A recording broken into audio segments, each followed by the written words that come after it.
the pH or the acid and alkaline level of our digestive tract, our gut, from the mouth to our bottom, changes all the way.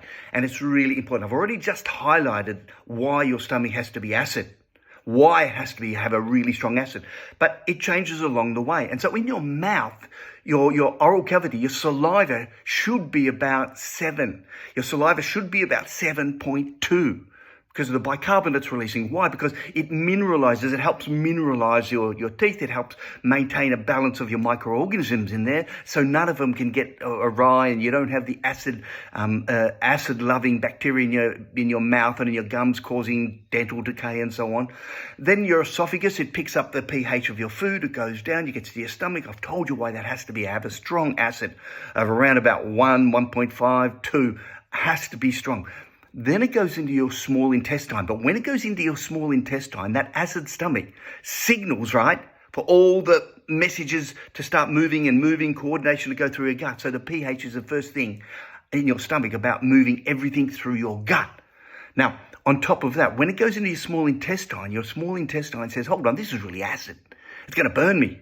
I don't have the protective mechanisms of the stomach. What I want to do is cover it up. So it releases sodium bicarbonate, your own personal brand of sodium bicarbonate, and then it releases the enzymes to digest the food, which also work in a pH of around about 7.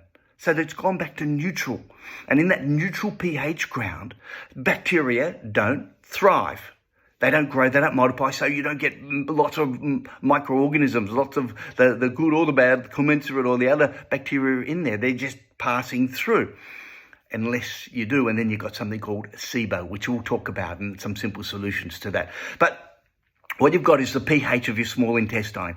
Then from there, by the way, you also release bile at the same time, and bile has an alkaline pH. Again, everything is about antimicrobial, and everything is about alkalizing your small intestine, so the microorganisms don't grow. Then it goes into your large intestine. That's a big squiggly one. Sorry, that's the big one that goes up and across and down like that and out the rectum, and that becomes acid again. And as it becomes acid, that's when you get the lactobacillus, the bifidobacteria. They're the ones who like that acid-producing environment. They're the ones who produce all those goodies because you're feeding it lots of good nutrition and fiber. And that's an ideal pH for those microorganisms to thrive. And as a result, it creates the ideal conditions all the way through.